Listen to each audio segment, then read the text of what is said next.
Oh, hi everyone. This is module 4 starting now. Rather than produce something that is just for this module and just for you so that I can train you to do things, there will be plenty of it in this module. What I wanted to do is to give you to record this podcast and actually give you something that I am very often paid to do internationally. And just recently I produced every time I actually produce a seminar or something overseas, I redo it and so on. But this one is a lecture I've given, a professional development seminar I gave just recently in Cambodia when our students went to Phnom Penh for their international placement in an international school, which they loved it. Which they loved, and so did we, me and Jenny Buckworth, who were in one way or another looking after those students.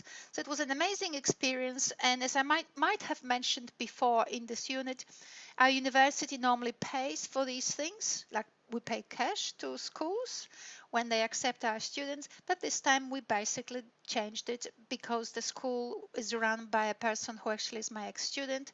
So consequently, I was invited to do professional development seminars, and that they accepted that as payment.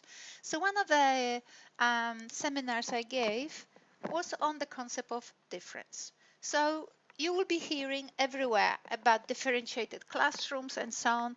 What I wanted to tell you that very often when you enter a profession, um, it's very exciting to have a lecturer who's 20. It's really, or 30, right? 20 might be too. It's very exciting, but it's also quite exciting to get someone older like me. And I'll tell you why.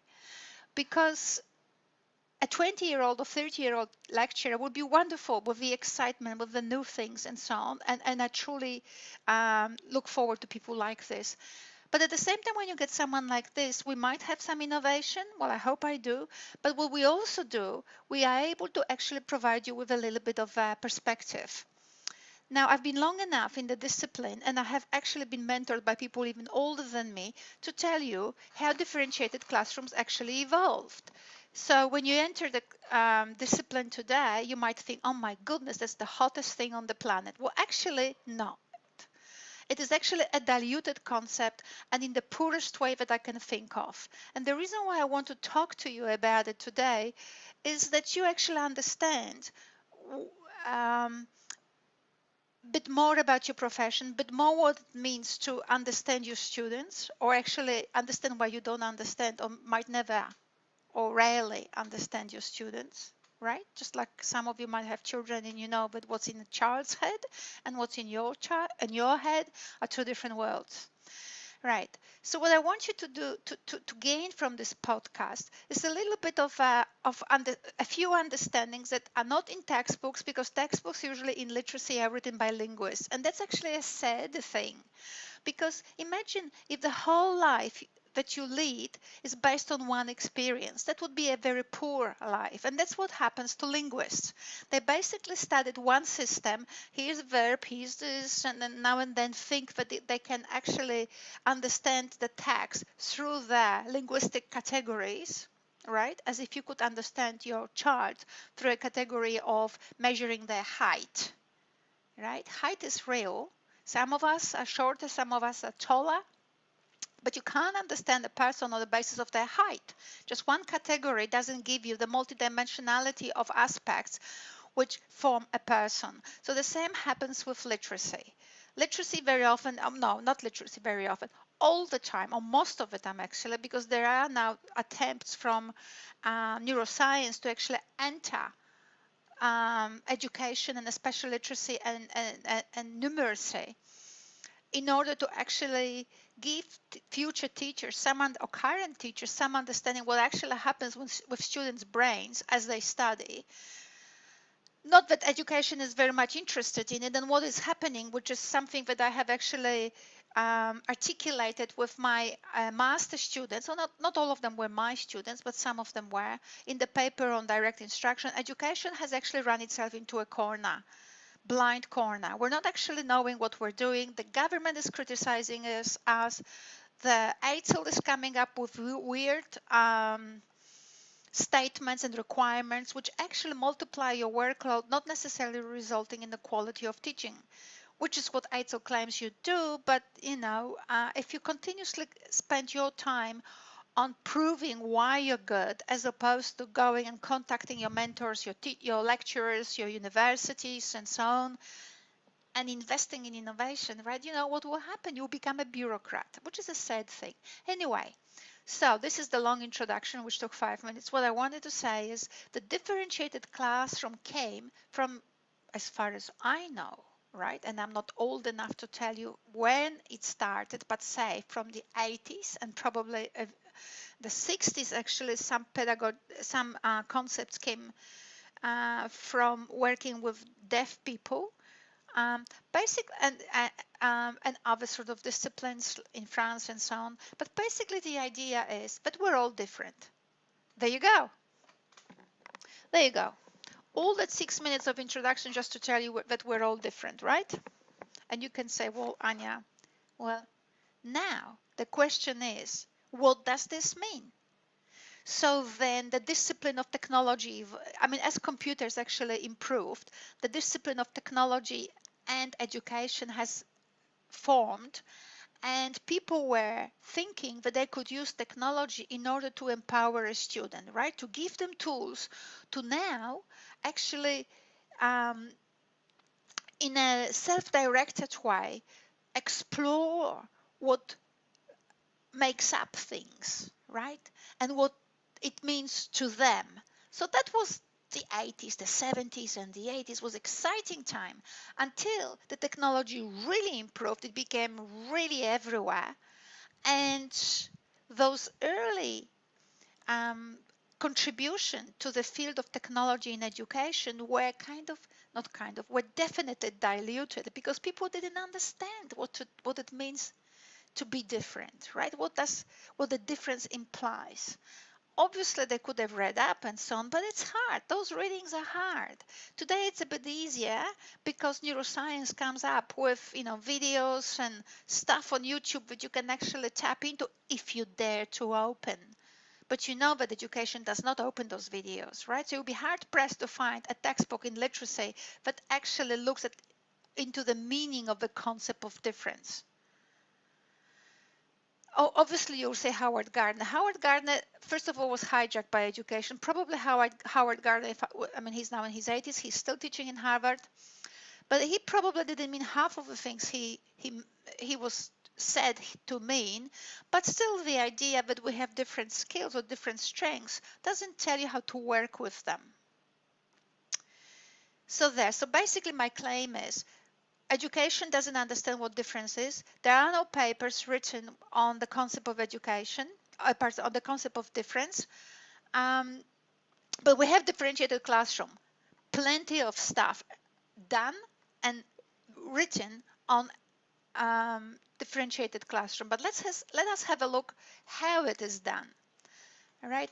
So this is just a front cover, by the way, before we move on to my PowerPoint. So on the left, I was teaching in the Montessori school. So I was giving the seminar in the Montessori school. So obviously I put in there something. And here on the right, what you have is what children at the age of 5 produce, which is if you take a piece of paper and you divide it into 2 columns. So you have to actually, in order to get this effect, you have to take a piece of paper and actually put a line in between, in the middle, like it's done here. And then what happens when you ask your child to write their name in the left column and in the right hand column, what they will do in the right hand column, they'll produce mirror writing. And teachers get very upset, the children do it and so on. I wouldn't fight it as much as people do. I have no idea why children do it. There are some explanations in neuroscience why children do it. It's to do with the way how brain organizes information and so on.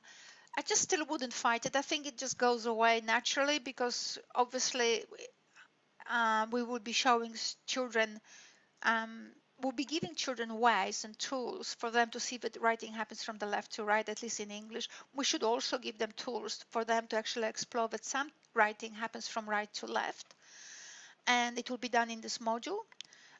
children cannot learn, well, find it much harder, especially in English, to actually learn the alphabet without exposure to other alphabets and other ways, because they have nothing to compare and contrast with. Therefore, their understanding of what English it's really hard to make. Like it would be hard for you to understand yellow if all your life you saw black, right? You need contrast and contrasting experiences. So these are the sort of pictures here. We got one of my master students actually. She was already then a teacher in prep school. She has a sister who was 5, and she did that for us. She just so naturally, when we sliced a piece of paper into 2, she just so naturally produced Isabel, and I don't know what's her surname, Dole, Isabel Dole, or whatever it is. She just so beautifully did it, from right to left in a mirror type of writing that we just couldn't believe it. I mean, we knew it's going to happen, but when you say it, you can't believe it. So this may not be relevant to you but these are some of my PhD students. They come from Indonesia, and they're really happy to be here because they said to me, Anya, we are here to get solutions from Australia, right? Because in Australia, we've solved everything. Well, little they knew. So have we solved it all, right? So I will later on, not in this video, but in just flag to you how much we have solved in Australia. And that's why I'm showing to you that this is so important to look at alternative ways or more ways. Not what I produce is not alternative. What it is better informed understanding of what actually impacts on students learning to read. So it's very important, because otherwise we'll just stay in that narrow linguistic framework. But what I wanted you to see is what actually the linguistic framework generated. It generated NAPLAN tests. I have no problem with NAPLAN tests. Test children nationally. I have no problem with it, but do it well.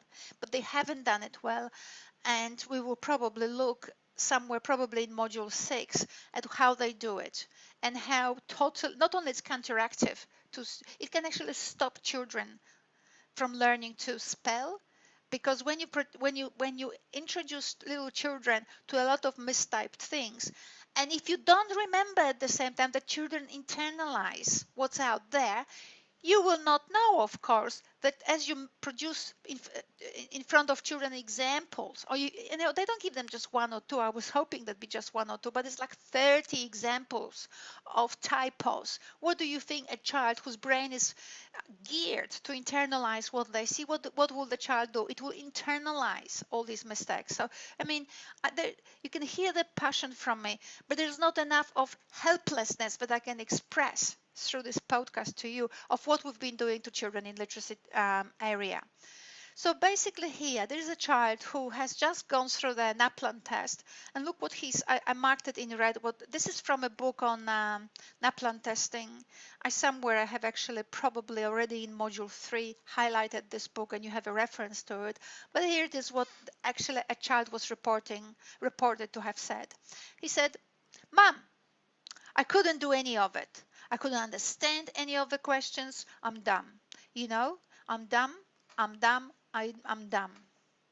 I couldn't answer any. And I said Mother, there must have been some, honey, you could answer. And the child responded, no, I couldn't. Now, you may think that maybe child was really dumb. If you understood actually, or if the people who create those tests would understand what the concept of comprehension actually means, they wouldn't have been doing these things to children, especially to children. Do it to a 50-year-old. I'm very happy to be challenged.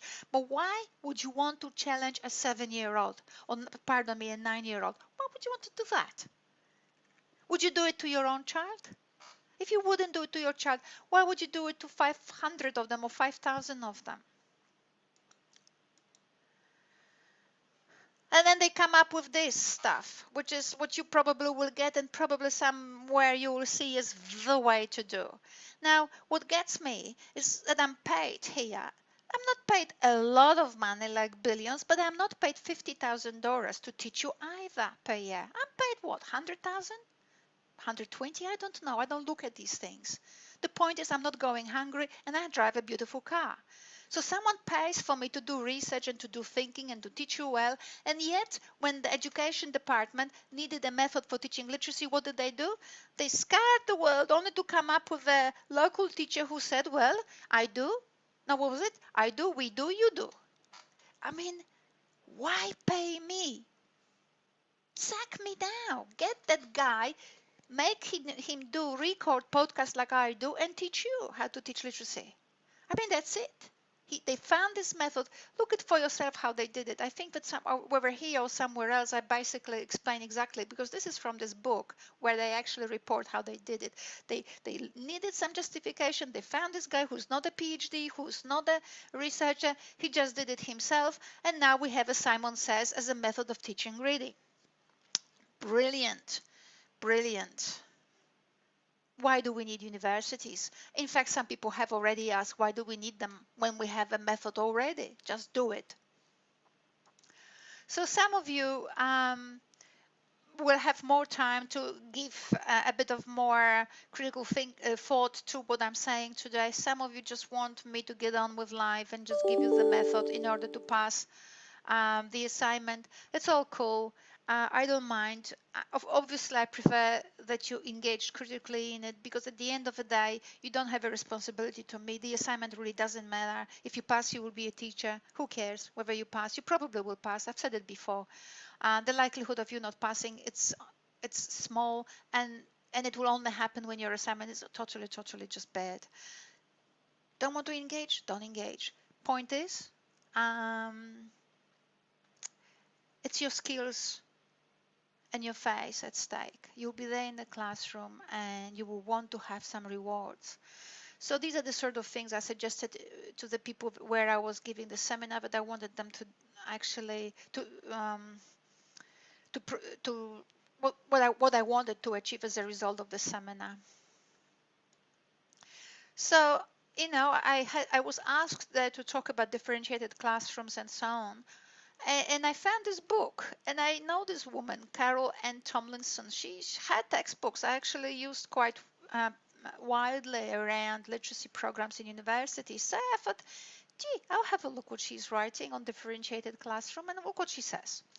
Although today's teachers generally work with individual classes where students are approximately the same age, these children arguably have an array of needs greater than those of the children in one-room schoolhouse. I don't know what that means. Thus, a teacher's question remains much the same as it was 100 years ago. How do I divide time, resources, myself so that I am an effective catalyst for maximizing talent in my students? Well, first of all, I would argue that maybe that's not the question that the teacher should ask. It's not about how you can give yourself to the students, more like what can you do to enable students to actually be contributors to the society, right? Even if they are 5. They need to feel that they are accepted, that they belong, that they contribute. By contribution, they feel that they grow emotionally, right? Not by just sitting there and swallowing differentiated learning. But most of all, she's saying, you know, people are different. They have different needs. She doesn't say where these needs come from or what the word needs actually means. What does the word mean? But we just can live with it. So obviously people are different, and she says it, and that's really lovely. But then I went through her book, and I'm not sure if I can show it to you. You don't need to read it, right? Unless you can. But you have a link to this book in module 3. But I will have you know that when you look actually at her book, there is not a single reference. Now, if you were my student, if you are my students in ELA 200, you know you have to reference. If you were my research student, you would be accused of plagiarism if you didn't actually reference anything. There are no references. She has case studies, she has all of that. There are no references to any terms, to any understandings why she is actually looking at the concept of difference in a particular way, and so on. The whole book is written like this. Now, why do I think that? That it is wrong? Because it doesn't give teachers and pre-service teachers opportunity to think that maybe she comes from a particular history of thinking where they thought in a particular way, and maybe you disagree with that particular way. She's not making it explicit, doesn't give you an explicitly, you know, we're all into explicit teaching. Well, where's the explicit teaching here? You have no idea what her intellectual roots are, and consequently you are just said follow. You are just told to follow. Well, follow. So when you follow, particular things happen, right? So particular things happen. So for example, you do this, right? It looks really cool. Look at this. Everybody is smiling. But imagine that was probably that picture was, you think probably it's got a book. Children are looking at the book. The teacher is looking at the book. We've got colors everywhere. Fantastic, right? What do you think the children are doing who are sitting in a second or third row? Have you ever been to a classroom? You know what children, when they sit on the mat, do when they are in the second row or the third row? I know. They pull each other's hairs. They kick each other with their shoes, not because they're nasty, because they want to know how it feels to touch someone's body. Right? Don't read everything as just nasty. It's not violence. I used to pinch a little friend of mine because I wanted to know whether he's alive. Right? So, I mean, we all have funny questions on our mind when we're little. I thought maybe it was just all a movie in front of me. Right? Today I probably would have been medicated. Then it just took me a while to work out that other people are just as real as I am. So it all looks really lovely. We have what do we have? Let's have a look. What we have teacher in the center, just like in those pictures taken, how many hundreds of years ago?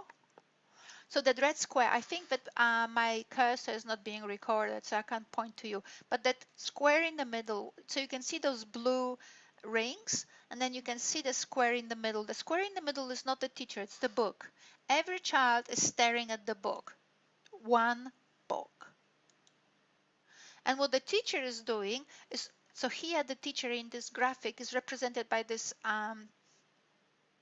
kill me, but I don't know, it's a rhomboid, whatever it is. It's a square which is not, which is sort of angle, right? At an angle. So this thing on the top, and then on the bottom you have this red signal, which is like, what do they call it here? I can't read. Basically, it's like a storm, like an electricity. Basically, he's the one who is monitoring. So basically, the teacher in that square on the top is the monitorer of students who are now looking at one text, and the teacher makes sure that they all understand the text properly. Now, think about it for yourself. Remove yourselves from the context of your practice when you went to schools and so on. Just as a human being, think to yourself, how does it feel that children are made comprehend a text in the same way, and the teacher is orchestrating this comprehension and making sure it happens? How does it make you feel? Well, that's what was happening back then. This is from Phil McCormack 2011, where they did in University of South Australia, they did that study on literacy. So there's a graphic representation, then you have this picture on the right which shows how it actually looked in practice. I'm asking you, how is it any different here? You can tell me. So you can hear I'm getting exasperated a little bit because honestly, when the head of research in our university said that school pedagogy and therefore education research has not shifted for the last 500 years, my colleagues were appalled, thinking that the head of research is up himself, and he's wrong. But honestly, this picture which you see here is everywhere in schools, right? And when you look at it in this way, in a bit more abstract way, and also on the right you have a comparison from the 19th century, I challenge you and tell me whether it's not the same picture as in here.